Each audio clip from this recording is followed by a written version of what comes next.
뉴욕 주지사의 전 비서실 차장이 중국 정부 요원으로 활동한 혐의로 기소됐습니다. 대가로 받은 돈으로 수백만 달러의 부동산과 스포츠카를 구입한 것으로 조사됐습니다. 내년도 뉴욕주 건강보험료가 대폭 인상됩니다. 보험사에 따라 최고 35.6%까지 인상돼 큰 부담이 예상됩니다. 최근 한인 커뮤니티 사이트에 학교폭력을 고발하는 글이 올라와 주목받고 있습니다. 피해 여성들은 최근 경찰에 5명의 가해자를 신고한 것으로 알려졌습니다. 유죄 판결이 내려진 성추문 입막음 사건에 선고를 연기하려던 도널드 트럼프 전 대통령의 시도가 실패로 돌아갔습니다. 법원은 예정대로 오는 18일 형량을 선고하게 됩니다. 서부 지역이 연일 불볕 더위에 시달리고 있습니다. 애리조나주 피닉스는 100일 연속 100도가 넘는 기온을 기록했으며 일부 사막 지역에서는 기온이 120도까지 치솟을 것으로 예상됩니다. 이상은 오늘의 주요 뉴스입니다. 시청자 여러분 안녕하십니까? KBN 뉴스입니다. 뉴욕 주지사의 전 비서실 차장이 중국 정부 요원으로 활동한 혐의로 기소됐습니다. 대만 정부 인사들이 주 정부와 접촉하는 것을 차단하고 중국과의 협력을 주선한 혐의를 받고 있습니다. 대가로 받은 돈으로 수백만 달러의 부동산과 스포츠카를 구입한 것으로 조사됐습니다. 검찰은 어제 캐시 호컬 뉴욕 주지사의 비서실 차장을 지냈던 린다 순을 체포했다고 밝혔습니다. 순 전 차장의 남편인 크리스 후도 함께 검거됐습니다. 뉴욕타임스는 순과 후가 어제 뉴욕 브루클린 연방법원에 출두해 무죄를 주장한 뒤 보석금을 내고 풀려났으며 미국 여권을 반납했다고 보도했습니다. 순 부부는 중국 정부의 미공개 요원으로 활동한 혐의를 받고 있습니다. 검찰은 구체적으로 순 전 차장이 재직하면서 대만 정부 인사들이 뉴욕주 공무원들과 만나는 것을 차단하고 뉴욕주 고위 관리에 중국 방문을 주선하려 한 혐의가 있다고 봤습니다. 그 대가로 중국 정부 인사들은 중국에서 사업을 하던 후에게 수백만 달러 규모의 거래를 알선한 것으로 조사됐습니다. 검찰은 순 전 차장 부부가 이를 통해 받은 돈으로 스포츠카와 뉴욕 롱아일랜드와 하와이 호놀룰루에 600만 달러 상당의 부동산을 구입했다고 전했습니다. 이 외에도 중국 영사관에 전속된 개인 요리사가 준비한 난징식 오리고기 요리를 순 전 차장이 집으로 배달받은 사실도 확인됐습니다. 검찰은 이 오리고기 요리가 순 전 차장이 중국 공산당을 위해 행동한 대가로 받은 뇌물 중 하나라고 판단했습니다. 이에 따라 순은 비자 사기와 자금 세탁 등을 포함한 10건의 범죄 혐의로 기소됐습니다. 남편인 후는 자금 세탁 혐의를 받았습니다. 순 전 차장은 여러 정부 기관을 거쳐 2021년 9월 호컬 주지사의 비서실 차장으로 발탁됐으며 호컬 주지사 측은 순 전 차장의 위법 행위에 관한 증거가 발견돼 이를 즉시 신고한 후 순 전 차장을 지난해 3월 해고했다고 설명했습니다. 내년도 뉴욕주 건강보험 플랜의 보험료 인상폭이 개인 보험은 평균 12.7%, 소기업 보험 플랜은 평균 8.4%로 확정됐습니다. 보험사들이 요청한 인상률보다는 낮아졌지만 보험사에 따라 최고 35.6%까지 인상돼 큰 부담이 예상됩니다. 뉴욕주 금융서비스국은 지난달 30일 보험사들의 2025년 보험료 인상폭을 최종 승인했다며 개인 및 소기업 보험 평균 인상률 승인 현황 각 보험사별 내년 보험료 인상 승인 현황을 발표했습니다.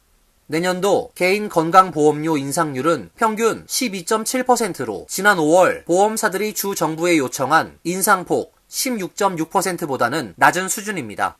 다만 보험사별로 주 정부가 승인한 인상률 상한을 보면 최종 인상률이 20에서 30%대에 이르는 곳들도 있습니다. 엠블럼의 내년 개인보험 최종 인상률은 35.6%로 확정됐습니다. 당초 엠블럼은 개인 보험료를 내년에 51.0%까지 올릴 수 있게 해달라고 주 정부에 요청한 바 있습니다. 이 외에 하이마크는 26.5%, IHBC는 24.4%의 보험료 인상률을 승인받았습니다. 직원 100명 이하 기업을 대상으로 하는 소기업, 소그룹 건강보험에 대해서는 평균 보험료 인상폭이 8.4%로 결정됐습니다. 당초 보험회사들이 요구한 소기업 보험 인상폭 18.6%보다는 크게 낮은 수준이지만 여전히 10%에 가까운 인상률입니다. 소기업 보험 중에서는 IHBC의 인상률이 21.7%로 가장 높았습니다. 뉴욕주 금융서비스국은 입원 환자를 돌보기 위한 비용, 의료비 상승과 의약품 가격 상승이 건강보험료 인상의 주요 원인이라고 설명했습니다. 최근 한인 커뮤니티 사이트에 28년 전 토렌스 웨스트 고교 재학 당시 한인 여학생 2명이 다른 한인 여학생 5명에게 참혹한 학내폭력 피해를 당했다고 주장하는 글이 올라와 주목받고 있습니다. 피해 여성들은 최근 경찰에 5명의 가해자를 신고한 것으로 알려졌습니다. 김태희 기자가 보도합니다. 지난달 26일 한인 커뮤니티 사이트인 미시 USA에 90년대 후반 토렌스 웨스트 고교 한인 여학생 5명으로부터 납치, 감금, 폭언, 폭행을 당했다고 주장하는 글들이 올라왔습니다. 자신이 당시 피해자 2명 중 1명이라고 소개한 글쓴이는 20년이 훌쩍 넘은 사건이지만 최근까지 자살을 시도할 만큼 심각한 정신적 트라우마와 신체 후유증에 시달리고 있다고 밝혔습니다. 글쓴이는 가해자로 지목된 5명이 학창시절 자신을 포함해 한국말을 하는 후배들에게 학교에서 마주칠 때마다 90도 인사를 요구하며 폭언과 폭행을 일삼았다고 주장했습니다.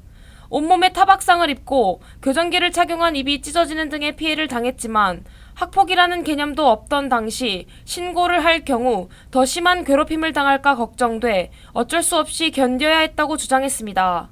글쓴이는 첫 번째 폭로글에서 가해자로 지목된 5명의 간단한 신상을 공개했고 이후 글이 퍼지면서 같은 시기 학교를 다녔던 한인들이 가세하면서 결국 이른바 가해자 5명의 당시와 현재 사진 및 직업, 가족 등의 신상과 현재 상황까지 모두 공개됐습니다.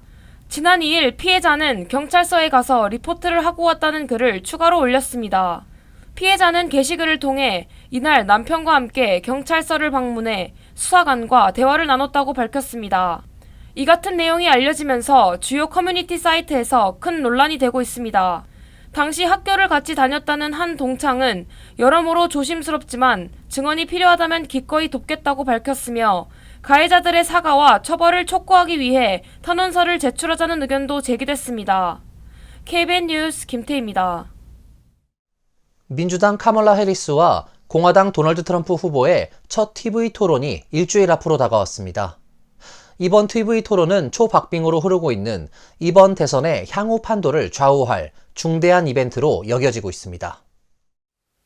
각종 여론조사에서 상승 모멘텀을 타고 있는 해리스 부통령은 트럼프 전 대통령에 대한 비판 대열에 직접 가세하며 공세 수위를 높이고 있습니다. 트럼프 전 대통령이 알링턴 국립묘지 참배 당시 사진 동영상을 촬영한 것을 두고 정치 행위 논란이 일자 해리스 부통령은 정치적 이목을 끌기 위해 성스러운 장소를 모독했다고 직격했습니다. 이번 대선 최대 쟁점으로 예상되는 경제 문제에 대한 정책도 가다듬고 있습니다. 그는 노동절인 2일 바이든 대통령과 함께 펜실베니아주 피츠버그에서 공동 유세를 펼치면서 중산층 재건을 최우선 정책으로 내세워 유권자 표심을 공략했습니다. 앞서 그는 가격 폭등 억제, 식료품 비용 완화, 중산층을 위한 세금 인하 등을 약속했습니다. 트럼프 전 대통령은 해리스 부통령에 대한 네거티브 공세에 더 집중할 태세를 보이고 있습니다. 인도계이자 흑인인 해리스 부통령의 인종 정체성의 의문을 제기하는 한편 성적 거래를 통해 정치적으로 발돋움한 것처럼 시사하는 글을 공유하기도 했습니다. 자신의 지지층이 사실상 총결집한 상태에서 외연 확대 가능성이 크지 않다는 판단에 따라 해리스 부통령에 대한 비방을 통해 상대방의 지지세를 약화한다는 전략을 취한다는 것입니다. 노동절을 특별한 일정 없이 건너뛴 트럼프 전 대통령은 토론 전까지 나름 빡빡한 공개 행보를 예고했습니다. 내일은 뉴욕을 찾아 이코노믹 클럽에서 연설할 예정이며 주말인 7일에는 러스트벨트 경합주인 위스콘신주 모시니에서 유세를 계획하고 있습니다. 유죄 판결이 내려진 성추문 입막음 돈 제공 의혹 관련 형사사건의 선고를 연기하려던 도널드 트럼프 전 대통령의 시도가 실패로 돌아갔습니다. 법원은 예정대로 오는 18일 형량을 선고하게 됩니다. 엘빈 헬러스타인 지방법원 판사는 어제 트럼프 전 대통령의 성추문 입막음 돈 지급 의혹 관련 회사 기록 조작 혐의 사건의 담당 법원을 기존 뉴욕주 법원에서 연방법원으로 변경해달라는 트럼프 측 요구를 각하했습니다. 헬러스타인 판사는 트럼프 전 대통령 측이 사건 이관의 타당성에 대한 입증 책임을 다하지 못했다고 판단했습니다. 앞서 트럼프 측 변호인들은 오는 18일로 예정된 입막음 돈 재판의 형량 선고를 앞두고 기존의 사건을 담당해온 뉴욕주 법원에서 연방법원으로 사건을 이관해달라고 지난달 말 법원에 요청했습니다. 트럼프 전 대통령 측은 연방대법원이 지난 7월 전직 대통령의 재임 중 행위에 대한 형사상 면책 특권을 광범위하게 인정하는 결정을 내린 것을 사유로 들었습니다. 그러나 이는 대선 조기 투표 개시를 전후해 형량 선고가 이루어질 경우 트럼프 전 대통령에게 불리할 수 있는 만큼 11월 대선 이후로 선고를 늦추려는 시도로 해석됐습니다. 트럼프 전 대통령은 2016년 대선 직전 과거 성관계 폭로를 막기 위해 개인 변호사를 통해 전직 성인 영화배우 스토미 데니얼스에게 13만 달러를 지급한 뒤 그 비용과 관련된 회사 기록을 조작한 혐의로 재판에 넘겨졌고 지난 5월 유죄 판결을 받았습니다. 서부 지역이 연일 불볕더위에 시달리고 있습니다. 애리조나주 피닉스는 100일 연속 100도가 넘는 기온을 기록했으며 일부 사막 지역에서는 기온이 120도까지 치솟을 것으로 예상되면서 국립기상청이 곳곳에 폭염경보를 발령했습니다. 국립기상청은 이번 주 내내 서남부 지역에 극심한 더위가 지속되면서 노숙자와 노인, 어린이들이 온열 질환에 걸릴 위험이 높다고 주의를 당부했습니다. 기상청은 LA 등 남가주 지역은 8일까지 낮 최고 기온 90에서 106도, 밤 최저 기온 65에서 79도에 달하는 폭염이 계속될 것이라고 예보했습니다. 이번 폭염은 5에서 7일 사이 가장 높은 낮 최고 기온을 기록할 것이라며 불필요한 야외 활동을 자제해야 한다고 당부했습니다. 폭염은 9일부터 한풀 꺾일 것으로 보입니다. 특히 애리조나주 피닉스는 38도 이상의 폭염이 100일 연속 지속되고 있습니다. 이는 76일 연속 38도를 넘었던 1993년보다 더 긴 기록입니다. 보건당국은 폭염 기간 안전사고 예방을 위해 외출 자제, 외출 시 얇은 긴팔 착용, 충분한 수분 섭취, 애완동물 관리, 이웃 안부 확인, 일사병 또는 열사병 증상 때 응급 조치를 권고했습니다. LA 카운티는 임시 냉방센터 5곳을 추가로 개장하고 주민들의 이용을 당부했습니다. 스마트폰 등 전자기기가 사람들의 대화를 도청해 맞춤형 광고에 활용하고 있다는 의심이 사실일 가능성이 높다는 보도가 나왔습니다. 데일리메일은 페이스북의 마케팅 파트너 중 한 곳인 콕스미디어 그룹의 프레젠테이션 자료가 유출됐다며 해당 자료는 CMG가 액티브 리스닝 소프트웨어를 통해 사용자들의 대화를 실시간으로 수집하고 분석해 맞춤 광고를 생성한다는 내용이 담겨져 있다고 보도했습니다.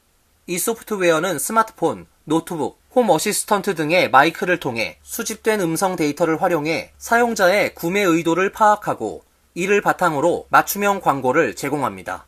또한 페이스북, 구글, 아마존 등 주요 기술 기업들이 이 기술을 사용하고 있다는 의혹이 제기됐습니다.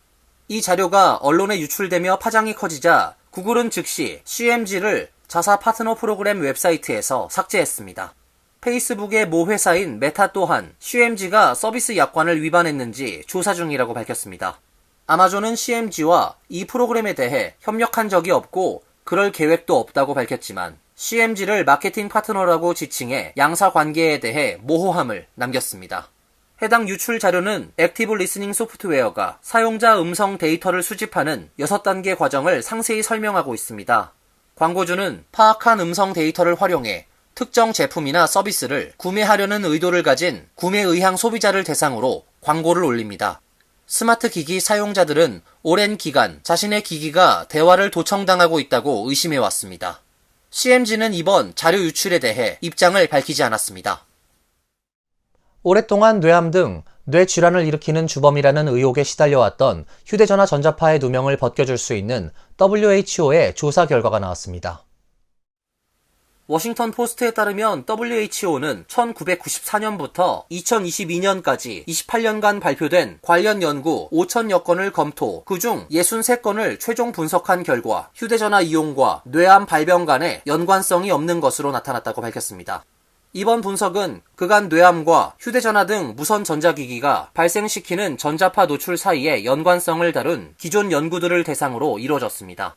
분석 결과 10년 넘게 장기간 전자파에 노출되거나 평소 통화를 많이 하는 등 휴대전화 사용 시간이 많은 경우에도 뇌암 발병 위험은 증가하지 않은 것으로 나타났습니다. 라디오나 TV 송신기, 휴대전화 기지국에서 발생하는 전자파에 노출된 어린이들의 경우에도 뇌암이나 백혈병 등의 질병에 걸릴 위험은 증가하지 않았습니다. 이처럼 휴대전화 전자파가 뇌암 발병 위험을 높인다는 오해를 키운 것은 2011년 WHO 산하 암 국제암 연구소가 전자파를 인체에 발암 가능성이 있는 물질로 분류하면서입니다. 그러나 이는 일부 뇌암 환자들을 대상으로 한 제한된 사례 연구를 기반으로 한 것으로 해당 분류가 전자파를 확실한 발암 물질로 규정한 것은 아니라는 주장입니다. WHO는 휴대전화 기지국 역시 뇌질환 발병 위험과는 연관성이 없는 것으로 드러났다고 밝혔습니다. 기지국이 설치된 곳에서는 휴대전화가 신호를 받기 위해 더 센 전자파를 내보낼 필요가 없기 때문에 오히려 전자파 노출도가 줄어든다고 설명했습니다. 이어서 간추린 소식입니다. 루이지애나 경찰은 조 코넬리우스 전 민든 시장과 그의 딸 케이샤 마일스가 1일 자택에서 여러 발의 총상을 입고 숨진 채 발견됐다고 밝혔습니다. 현장에서는 탄창이 모두 비워져 있는 권총 2자루가 발견됐습니다. 경찰은 사건 당시 집에 있었던 사람들을 조사했고 코넬리우스 전 시장과 가족 관계인 11살 소년이 총격 사건을 자백했다고 밝혔습니다.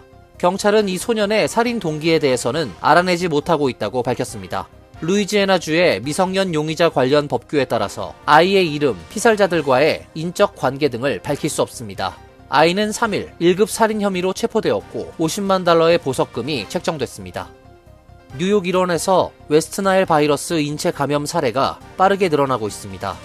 뉴욕시에서는 어제까지 퀸즈 4명, 브롱스 3명, 맨해튼 2명 등 최소 10명의 인체 감염 사례가 나왔습니다. 웨스트나일 바이러스 감염 모기 개체 수는 최소 1486건으로 보고됐습니다.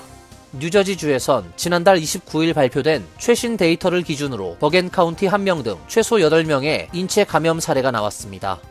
서 카운티와 컴벌랜드 카운티에서는 각각 1명씩 사망자도 보고됐습니다. 감염 모기 개체 수는 최소 702건입니다. 보건당국은 가급적 모기에 물리지 않는 것이 가장 좋은 예방책이라며 실내에 머물고 외출 시 소매가 긴 옷을 입으라고 당부했습니다. 뉴욕시 의회에 따르면 지난 7월 18일 뉴욕시 공립학교 학생 복장 규정 관련 패키지 조례안을 가결시킨 데 이어 시 교육국에 보편적 학생 복장 정책 채택을 촉구하는 결의안을 처리했습니다. 조례안에는 특히 각 학교는 성별 또는 종교적으로 중립적으로 설계된 새로운 정책에 따라 학생들의 다양한 문화, 성적 표현 및 신체적 다양성을 고려해야 한다는 내용이 포함됐습니다. 현재 뉴욕시는 학생 복장 규정의 경우 보편적 정책이 아닌 복장 규정 지침을 통해 각 학교가 지침을 벗어나지 않는 선에서 자율적으로 복장 규정을 결정할 수 있도록 하고 있습니다.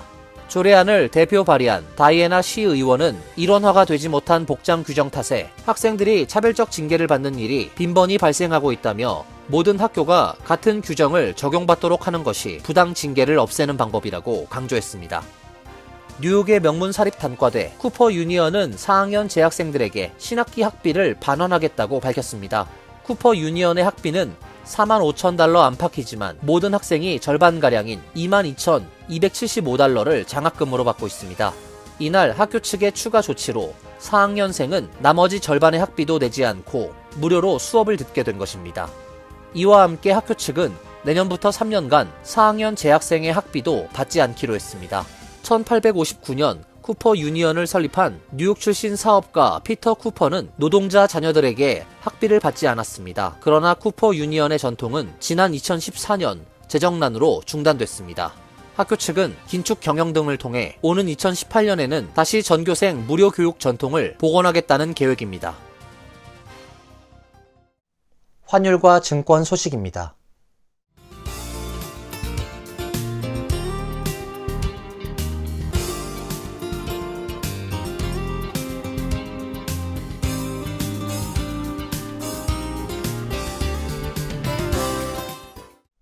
이어서 날씨입니다. 내일은 맑고 쾌적한 날씨가 예상됩니다. 낮 최고 기온 77도, 섭씨 25도, 밤 최저 기온 63도, 섭씨 17도로 예상됩니다. 금요일은 가끔 구름이 끼는 날씨가 예상됩니다. 토요일은 비 소식이 있습니다. 이상으로 KBN 뉴스를 마칩니다. KBN과 함께 즐거운 시간 되시길 바랍니다. 미 동부 최대 한인방송 KBN이 제작하는 KBN 뉴스는 웹사이트 mykbn.com 그리고 유튜브와 페이스북에서 다시 보실 수 있습니다. 좋아요, 구독, 알림 설정은 뉴스 제작에 큰 도움이 됩니다.